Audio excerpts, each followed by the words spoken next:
हमारा जो next topic या next question, difference between fixed capital account and fluctuating capital account, स्थायी पूंजी खाता और परिवर्तनशील पूंजी खाता में अंतर स्पष्ट कीजिए।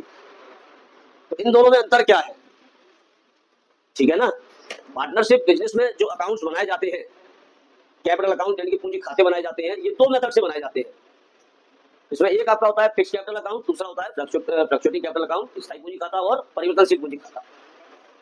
तो इन दोनों में हमको डिफरेंस बताना है। तो अगर हम बैलेंस की बात करें, यहाँ पर अगर हम बैलेंस को बेस बनाते हैं, आधार बनाते हैं अपने डिफरेंस का, अपने अंतर का, तो fixed capital, the balance of this account will be always be credit, यानी कि इस खाते का हमेशा जो बैलेंस है वो क्रेडिट ही रहता है, हमेशा क्रेडिट ही बैलेंस आएगा।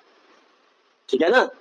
और इस खाते का क्रेडिट बैलेंस होना चाहिए, लेकिन कभी कभी डेबिट बैलेंस भी हो जाता है। ठीक है ना। अंतर क्या है? इसका जो बैलेंस आएगा वो कैसा आएगा? हमेशा क्रेडिट। इसका बैलेंस क्रेडिट भी आ सकता है और डेबिट भी आ सकता है। ठीक। एक पहला अंतर तो ये हो गया कि स्थायी पूंजी खाते का जो शेष है वो हमेशा क्रेडिट होता है, और परिवर्तनशील पूंजी खाते का जो शेष है वो क्रेडिट होता है, पर कभी कभी डेबिट भी हो जाता है। दूसरा जो खाता क्या है? आइटम टू बी रिकॉर्डेड, यानी लेखों की मदद, क्या क्या लिखते हैं हम। तो फिक्स्ड कैपिटल अकाउंट केवल और केवल कैपिटल को ही लिखा जाता है। इस खाते में केवल क्या लिखते हैं? पूंजी लिखते हैं, यानी कि कैपिटल लिखी जाती है, केवल पूंजी लिखी जाती है।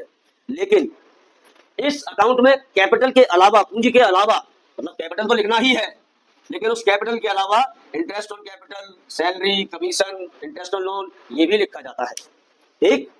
उसके बाद स्टेबिलिटी ऑफ कैपिटल। तो फिक्स्ड कैपिटल अकाउंट की अगर हम बात करें तो amount of capital always remain fix, यानी इस खाते में पूंजी हमेशा स्थिर रहती है, कभी चेंज नहीं होती। और फ्लक्चुएटिंग कैपिटल की बात करते हैं तो वहां पर क्या होती है? चेंज हो जाती है, यानी कि यहाँ पर कैपिटल बदल जाती है, चेंज हो जाती है, पुरानी कुछ और होती है, नई कुछ और हो जाती है।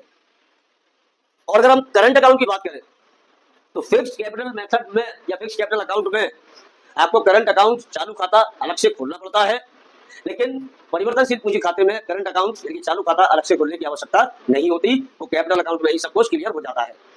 चार डिफरेंस है यहाँ पर। सबसे पहला क्या था कि फिक्स्ड कैपिटल अकाउंट का बैलेंस हमेशा क्या होता है? क्रेडिट होता है। और कैपिटल जो फ्लक्चुएटिंग कैपिटल है उसका बैलेंस क्रेडिट के साथ साथ डेबिट भी हो सकता है। इसमें केवल कैपिटल को ही लिखा जाता है, और इसमें कैपिटल के साथ साथ और भी बाकी बातें जैसे कि interest on capital, salary, commission, ये भी लिखी जाती है। ठीक। इसमें हमेशा कैपिटल फिक्स रहती है, कभी चेंज नहीं होती। कैपिटल कैसी रहती है? हमेशा इसमें फिक्स रहती है, चेंज नहीं होती। लेकिन इसमें कैपिटल क्या होती है? चेंज हो जाती है। यहाँ पर हमको करंट अकाउंट अलग से बनाने की आवश्यकता होती है, चालू खाता अलग से बनाना होता है, लेकिन इसमें करंट अकाउंट बनाने की नेसेसरी या आवश्यकता नहीं होती है। ये अंतर है फिक्स्ड कैपिटल अकाउंट और फ्लक्चुएटिंग कैपिटल अकाउंट में।